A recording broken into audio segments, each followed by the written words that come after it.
All right, thank you for staying with Daybreak. Let's start that discussion. We're calling it the Youth View. They talk about all matters, politics, and everything in between there because they form 75% of the population anyway, so the decision they make is crucial. But do they even exist as a voting bloc? Where is the unity of purpose from the young people? What do they hear now that the political drumbeats are sounding? Trevor Mbiji at Citizen TV Kenya, use the hashtag Daybreak. That's the hashtag we're using for now. Let me introduce my guest real quick, beginning from my right. Steve Biko is here, an entrepreneur. Thank you so much for making time, Steve. Pleasure. We have Ruth Ambogo, youth policy expert. Asante sana for making time as well. It's been a while since you're here. 5 years. Good to see you. And we have Rebecca Morad-Gilo, youth leader, Strugglers Movement. Well. Thank you for coming through. Steve, I'll start with you. And we see a lot of stuff going on in the dailies. Yeah, there's a push for County 48 kicks up. IBC is struggling to get their numbers. DP Ruto 135 rallies in 30 days. In 1 month, Deputy President William Ruto has visited 20 counties as he plans to reach the constitutional requirement. Are you hearing anything new from these politicians? Is there anything exciting that makes you look forward to 2022 that could possibly change the lives of the young people? Unfortunately, no. There's a lot happening, but the one thing that is actually constant is that whatever we've been discussing since 1963 is the same thing we're still discussing now. Elect me, I'll bring water. Elect me, I'll bring electricity. Elect me, I'll bring you jobs. It's quite unfortunate when the second man in command in the country lies openly and to the public, and the media does not actually fact check and actually hold him accountable. The reason why evil is actually prospering is because no one is strong enough to actually stop it and ask, where are you going? And holding politicians accountable. We are not doing that. So one, there's nothing that is new. Two, there's nothing that is actually appealing and exciting. And to just give you good data to show that is actually look at how IBC has performed in terms of voter registration. We've actually had the most expensive voter registration process in the world. 1.2 billion to register 1 million voters. No one is actually keen or interested, and that is actually the saddest reality in our Kenyan politics. Yeah. Ruth, anything exciting? There's a lot that is exciting, especially I feel like we are in a new season. I feel like Kenya is at a rebirth. The mere fact that this panel is full of 4 young people, all of them born, I want to believe, before 1994, thereabout, or 1993, 92. So we are talking about a very young panel of young people who are articulating issues affecting young people, and not just from a point of view of complaining, but from a point of view of offering solutions. Yeah. So I do believe that as a country, we are experiencing a new energy. We are experiencing new faces. We are experiencing new leadership. We are going to experience the youngest government in 2022, where a majority, and I want to believe probably 75% of that government is going to be filled with young people who are bold, authoritative, young people who have experienced what it takes and what it means to struggle to try and deliver your country. A lot of young people run businesses in this country. In fact, it is young people that have kept this country going ever since 1963, when we got our independence. Presently, as it stands, young people are presently owning 99% of businesses across the country. Yeah. And in fact, this happened when COVID-19 came, when young people realized that we had to adjust. If there is a generation that is resilient, it is the generation that was born in 1993. Yeah. The generation that is 27 years and above, and many of them are very vocal leaders. Okay. Just the other day, a celebration was held at a hotel called Royal Tulip, Canaan, and it was very symbolic. It looked like a very normal gathering of young people who are just, out there to celebrate one of their own, and this one of their own who happened to be me, for the appointment that I had just been given to serve at the office of the incoming First Lady, Mama Ida Odinga. And it looked as if, and I would want to say incoming from a biased point of view, but I don't think it is biased anymore, because when we look at the kind of policies that this lady has been championing ever since, the husband began to fight for the liberation of this country, they are policies that are transforming the lives of young people. I speak from a point of information when I say that the generation that we are talking about that was born in 1993, I happen to be one of them. They are all turning 27 this year. So we are witnessing a country that will be filled with leaders who were born in 1993. Okay. Something beautiful happened in 1993. Okay. I do not know what it is, but what I know is that in the room where we celebrated my appointment, the room was called the Senate, and we were about 70 young people, and all of them were my age mates. Okay. All of them we'll come back are holding, let me just finish.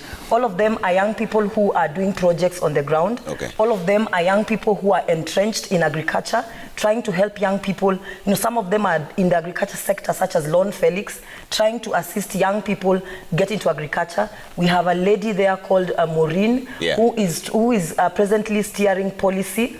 We had a room that was full of young people born in 1993 Okay. who are all doing great things out there. All right. So what I'm saying is that I'm speaking hope, and I'm not going to stand with anybody who says that as a country we have lost it. We haven't lost it. There is hope. Okay. And I believe that something special must have happened last evening Okay. that delivered us to the place where we would say that indeed it is a new dawn. All and right. the day has broken. Steve disagrees, but I'll come to Steve in just a bit. Rebecca, are you hearing anything that is exciting for a young generation, like what Ruth is saying, that there's hope now, there's new, refreshed energy? Yeah, there is fresh energy.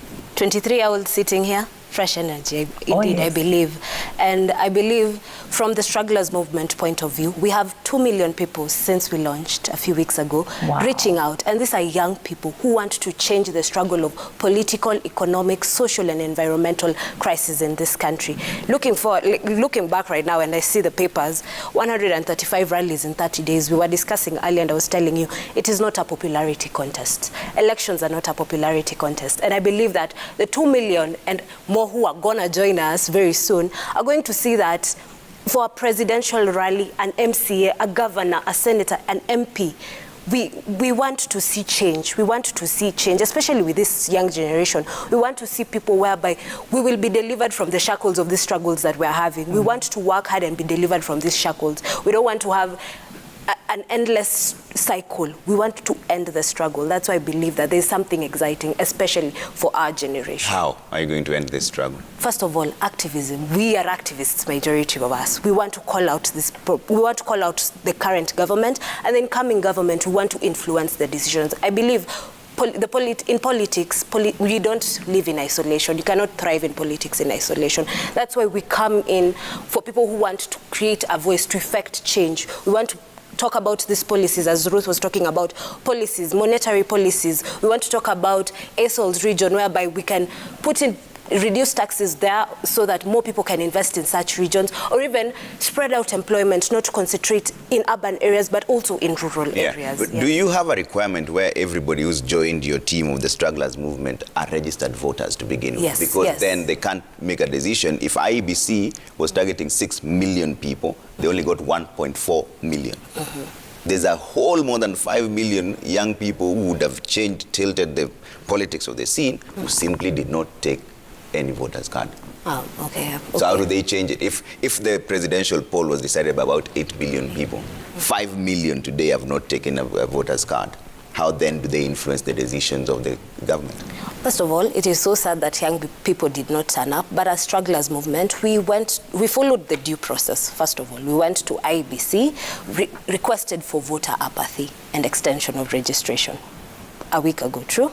So after doing so, we continued seeking and talking to young people. I did from my social media platforms because I was unavailable on the ground. But my people, my fellow strugglers, went to the ground from different wards around the country, talking to people, talking to the youths, telling them how important being a registered voter is, and the change that you can effect by just that registration, by being a registered voter. That is what we do. And trust you me, for the 2 million members who are members of Strugglers Movement, they indeed are registered voters. Okay. Yes. Steve, there's Kent here on Twitter says the youth may be 75% of the country's population, but that is not the figure that will vote. Politics is an industry, and the gatekeepers ni wale, same old wazees. I agree. First and foremost, I'm very disappointed with the panelist I'm sitting with, because I believe in numbers. One, the young people in this country do not own any business. That is a fact. The kind of businesses that young people own cannot actually be worth to be discussed in a newspaper, because the old generation have refused to hand over. That is one. If we look at the numbers of how many Kenyans own shares at the stock market, for example, or how many Kenyans own factories in the manufacturing sector, or how many Kenyans own ranches and big farms, or how many Kenyans own import or export businesses, let me tell you, very few of them are young people. And that is a sad reality. I love the hope and the gusto that I'm hearing, but unfortunately, the only way to bring change is by actually understanding the truth, by going back to the basics and being able to stand and say, this is what the problem is and this is the solution. Young people, we are 80% in terms of numbers. We are very many of us, but we're actually disillusioned, we're discouraged, and that is why IEBC had a problem in actually meeting the target. The reason why her movement seems to resonate with the young people is because all of us are struggling. And misery loves company, so we seem to coalesce around an issue that actually will appeal to me. And that is why the movement can actually attract more people than IEBC can. And I would like to challenge her to actually push for an extension so that young people can actually be able to register. Because the only way we are going to bring change is to be able to connect politics and our lives. We need to understand that the price of maize flour, the price of bread, the price of petrol is actually connected to my MP, is actually connected to my senator, is actually connected to the CS in charge of energy and things like that. So that connecting aspect is lacking. Okay. And why is it lacking? It's because as young people, we do not have the time to sit down and put one dot and next, because I'm trying to survive. I'm trying to find ways to pay for my children's school fees. I'm trying to find ways to pay for my rent. I'm trying to find ways to be able to move from Nairobi back to the village because I cannot afford to survive. When you look at the businesses young people own, we are surviving hand to mouth in the informal sector. True business, and I'm talking about real honest business, I can be able to tell you there are very few young Kenyans who own it. And if you look at the history, they're connected to someone in the political circle, or their family is actually very powerful. And that is a sad reality. I love the energy that I'm seeing. Yeah. I love the hope. But for me to be able to sell hope, I need to understand the reality on the ground. Okay. Yes. Ruth? First of all, I will start with where he has just stopped. Yeah. By saying that their families, people who own big businesses are probably connected to families that are powerful. There is nobody who is powerful than the other in this country. According to our constitution, we are all equal before the law. And I can tell you for sure that Trevor Ombija, if today, for instance, I walk out of this place and somebody decides to molest me or harass me or do something that would put me in harm's way, I will walk to the police station and I will record a statement and that particular person will be arrested. I have done that before in the past and it has worked.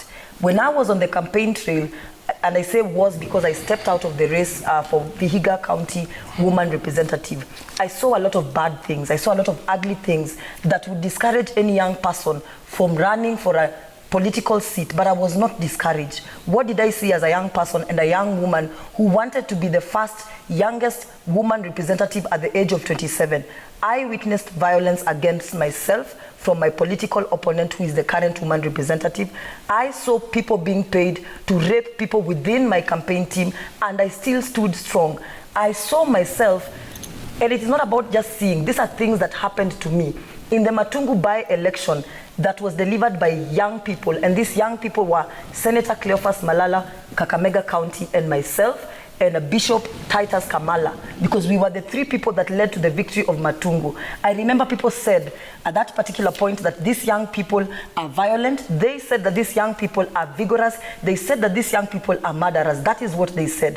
What they did not know is that the reality on the ground was, and this is the unreported truth, that there was a lot of bloodshed in Matungu that nobody reported about. And here I blame the media, that when blood is being shed in particular parts of the country, where the media tends to focus its attention, and I'm sorry to say this, the media tends to focus its attention on particular, and Citizen TV, by the way, is an exclusion of the media when I say the media. Why I say the media is because, let's say, for example, take a case study of 2017, when there was an alleged swearing-in process that was going on.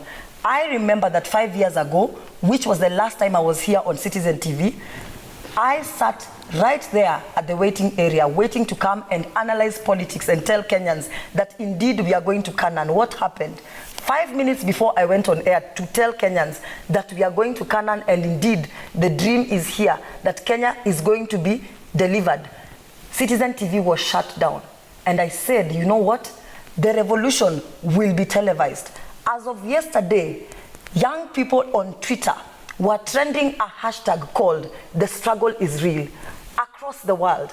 I am sure she's not aware that globally on Facebook, the #1 trending hashtag was "The struggle is real." The #2 trending hashtag on Twitter, Facebook, TikTok, when the deep state and the big families and the powerful, the people you call powerful, were sitting down on big tables, round tables, dividing the cake for themselves. Young people were on Twitter, on Instagram, on TikTok, and a revolution was slowly televised. But is that enough?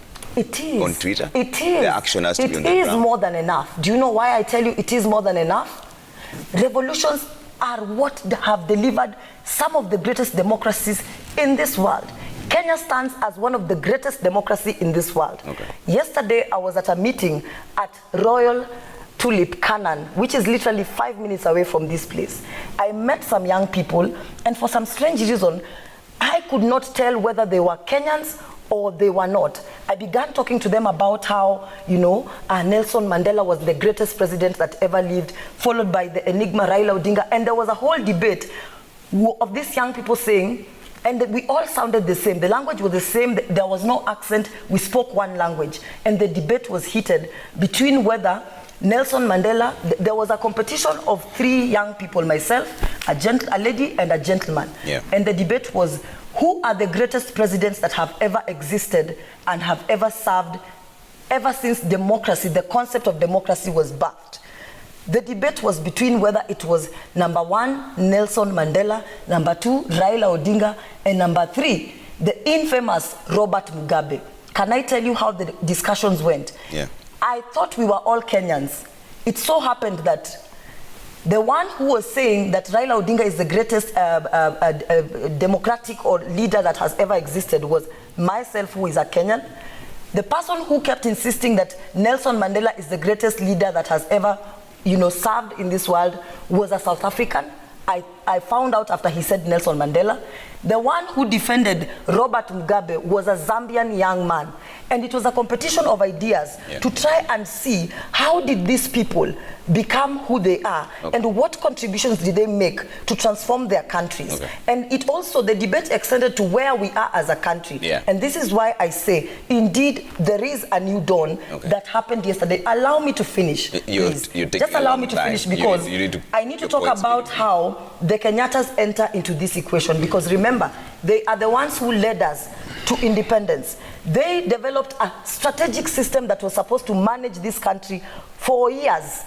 There was a blueprint that was established in 1963 that was supposed to govern this country for 100 years. Okay. We had a proper blueprint for development. We had a lot of papers, sessional paper 93, that discussed how the country was supposed to be developed. We were talking about ICT, we were talking about young people in leadership, we were talking about all these beautiful things that we are now witnessing in the Uhuru Kenyatta administration. Okay. Let me tell you that there was a paper that was developed during the Kibaki administration that has since been implemented while Kenyans were silent, being swindled around by sideshows, vipindi and drama. What was that paper that has led Kenya to where we are today? Vision 2030, which shall be achieved in the next few years from now. Okay. In the next 9 years, Vision 2030 shall be completed. Why do I say so? Yeah. Vision 2030 sought to achieve the following items. Okay. #1, Trevor, we were seeking to ensure that Kenya becomes the hub of information and technology. Okay. Do you know that the businesses that are run in this country on information and technology are owned by majority of them are owned by young people? I understand that where this young man is coming from is a community where there were billionaires and big families. That is why he keeps talking about the big families. The Atuolis of the world, the Mudavadis of the world, those big families that he talks about. I want to believe that he probably comes from one of those big families. But I don't think Biko is a big family. Trevor. Trevor. So allow me to Yeah, continue. I'll allow you. ICT, I'll allow you rebuttal. ICT was a component. Number two, we were talking about entrenching of young people. Forget about the Vision 2030. We were talking about entrenching of young people in Ruth, government. Let's focus our discussion back where we were. Biko, there's a direct response from you. First, I apologize. Western Kenya is not known for billionaires or millionaires.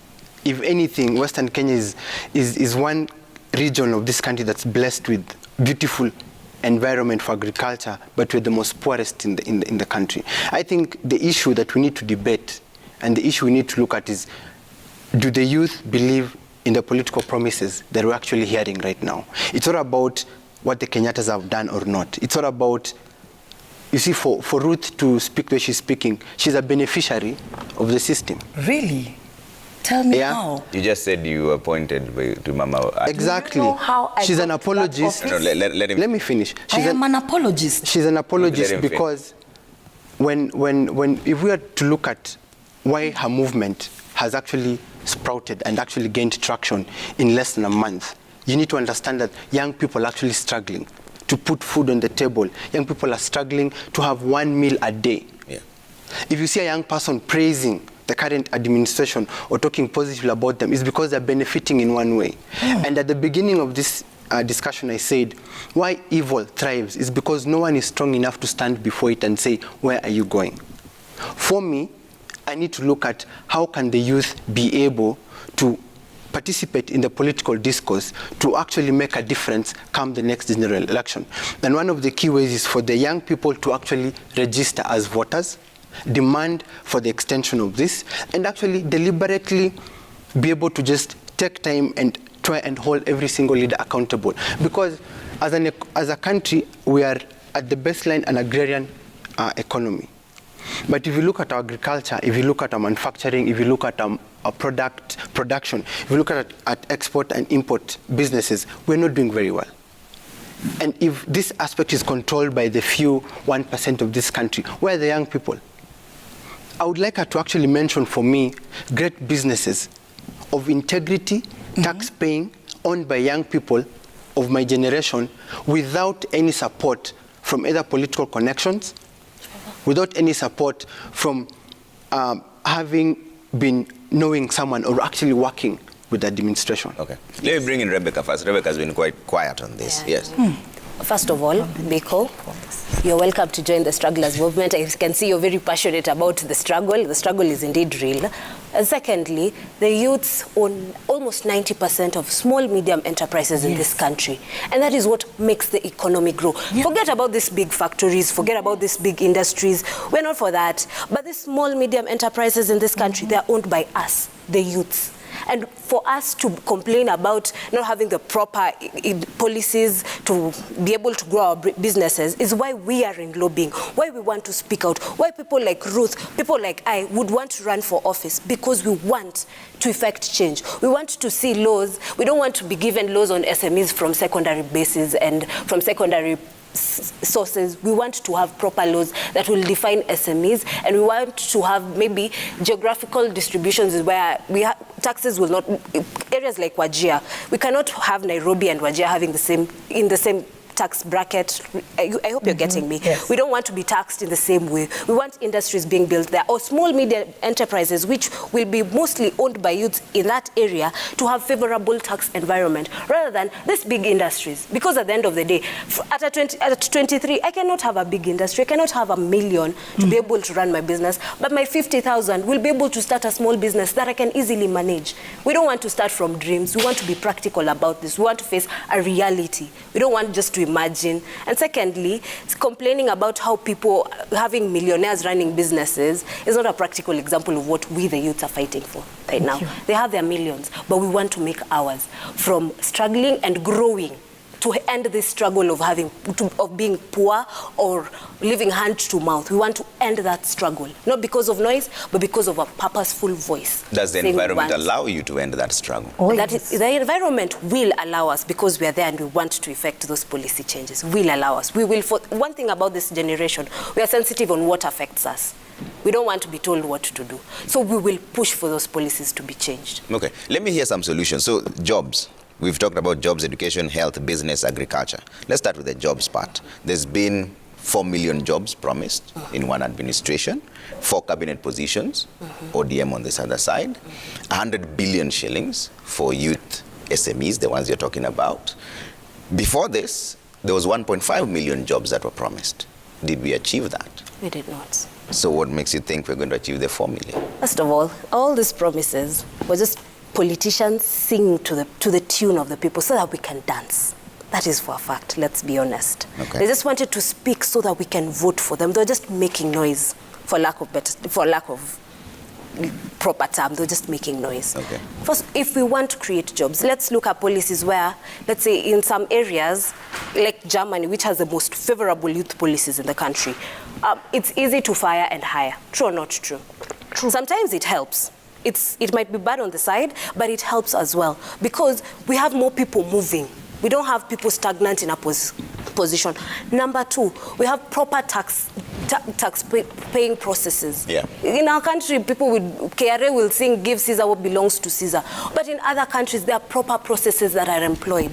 These are things that will help enhance employment. Number 3, let's put away with obsolete technology. Yeah. As young people, technology is our thing. Personally, I'd walk around a computer, I'd walk around a laptop, I'd walk around machines without struggling, as opposed to people who are maybe 10 years older than me. That is our thing. Let us put in policies whereby if I'm flying a drone, I don't need to pay over 100,000 to be allowed to fly a drone. If I'm going to produce something, a new technology, invent something, let me have an easier way of patenting it and putting it into the market, rather than just being told, you need to go to this office, this office, this office. Okay. I was joking with my friends when I was telling them, if IEBC voter registration was easily done over the phone, trust you me, we'd have surpassed the target. Okay. But we don't want to move towards that direction because we still want to sit back and be rigid about it. Okay, but also as a young person yourself, KRA that you've just mentioned collects taxes from 2 million people. Right now, there are 19.6 million registered voters. Most of them are youth. They are surviving, but they're not paying taxes. Because they're struggling. They're struggling, number one, because I first of all, probably I've filed nil returns all through my campus. But you've made some money. But I've paid some money in other forms of taxes. But if we look back, what does KRA do that they don't do right? What does it do? We talk about, it boils down to how the politics of just the country. We look back and see that these people were not just properly given jobs. People were appointed. True or not true? They serve masters. In this country, we don't have clear separation of powers. And I'd like to even be stated that, to even be quoted that, the moment we allow politics to affect even our private sector and our public institution in depth, is when we will never reach our targets. KRA will continue singing of how probably they'll never reach their targets, or we've reached our target this year, next financial year we'll not reach our targets. But we all know it boils down to corruption, to serving masters in power, and the people who appointed them. Okay. Steve, what should be done to create jobs in Trevor, this can country? I answer, please? Hold on one second. You have not given me time to But speak. Ruth? You have not given me time to speak. There's a reason why there's a moderator, Ruth. You have not given me time Let's to speak. not contest this for now. Steve, what needs to be done to create jobs? I'll come to you with that same question, and you focus on what needs to be done to create jobs. Since independence, no administration has actually kept its pledge to the youth. From 1963 to now, none. And it's very difficult to actually segment the youth alone and actually deliver promise to them, because now the women will also want something, and then the men, and then the people with disability. So it's very difficult to actually promise the youth and actually deliver. 4 cabinet positions will only benefit the 4 individuals, not the youth of the country. Creating jobs is not easy. It's not the role of government to create jobs. So when a politician like the second man in command says, I will give 2 million jobs, or the former prime minister saying, I will give 4 million jobs, it's actually a lie, because it is not their role to create jobs. It's their role to create the right environment for entrepreneurs and business owners and job creators to actually thrive and create jobs. And the only way to have an honest solution, and the only way to be able to actually create the right environment, is to change the parliament, because parliament is what creates right or wrong environments for businesses. A good parliament will actually ensure that we have tax reforms. A good parliament will make sure that it's easier for young people to access credit. to be able to fund the businesses. A good parliament will ensure that sessional papers like the one she was talking about are actually implemented. Sessional paper 16 of 1976 actually segmented the country into various parts in terms of agriculture and manufacturing. If we did implement that, it will actually be very easy to create jobs for young people. Creating jobs will come from manufacturing, creating jobs will come from agro-processing, creating jobs will come from production, creating jobs will come from logistics. These are the core basics aspect of the economy. Okay. And that is where now technology will actually come in with the service industry. People being able, if I'm a young person and I'm on TikTok or Twitter and I'm an influencer, what am I going to influence? I'm going to influence a product that's actually been manufactured in the country. I'm going to influence a farm or a ranch somewhere in the country, or I'm going to actually influence a hotel. So we cannot be influencers or content creators without manufacturing, without agriculture. And the only way we can be able to bring this change, it doesn't matter how many of us will join any movement. We need the right parliament. And the right parliament comes from the young people going to the ballot box and voting. Okay. Ruth, direct question. What needs to be done to create jobs? We keep talking about this, but what the young people you're talking to, what needs to be done by the young people? What are they saying? No. What are they suggesting? Needs what needs to be put in place for the jobs to be created? Can I be honest, Trevor? Yeah. I did an interview on, I guess, Monday. And that, for me, was to officially mark my last political analysis interview. Why do I say so? And I will say so authoritatively on this station, Citizen TV. This is my last political analysis. You will not hear from me on matters politics again. Why do I say so, Trevor? For a very long period of time, I, Ruth Ambogo, have suggested so many policy changes that have been adopted by government. And I know that nobody wants to hear this, because out there is a narrative that is being pushed by these very young people seated here, that I am just but an appointee serving a master. I am not an appointee serving a master, Trevor Ombija. I got to that office by merit. For a long period of time, I have been denied government appointment positions. Guess why? Because I did not have a degree. There was a narrative that was being peddled by a particular group of young people who have formed themselves into a movement. And what they do, they sit down, they analyze cabinet positions, they give to themselves.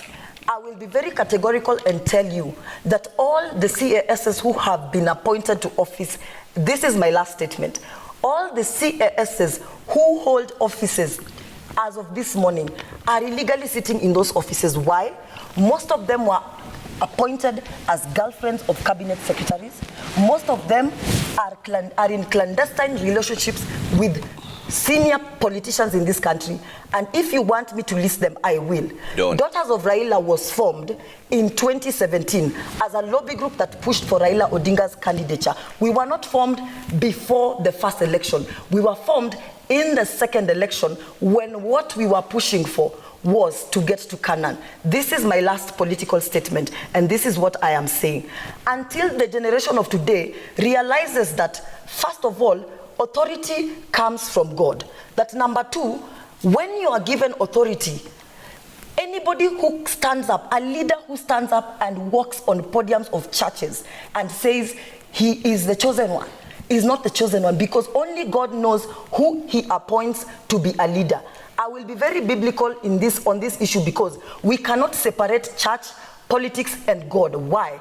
When I was in law school at Strathmore University, where I am graduating on the 5th of December with honors, first class, with honors, LLB honors, I know that there are people who've been peddling rumors that I do not have a degree. I completed my degree at Strathmore University in 2017. Ruth, you're not I have listened to me, Trevor Ombija. You're I not will answering finish. my question, Ruth. Listen to me, Trevor Ombija. This generation, so we can this is how we will create jobs. This is how we will create jobs. So when it I is ask your you a show, question, you and I will say one statement, and I will stand up, and I will leave, and I will never make any political commentary. All right, this let's is take how a we quick resolve break this. now. You're Young allowed people to need let to out. stop You're allowed to being leave. It is rebellious. Take a break now, Ibra. Thank you. Yeah.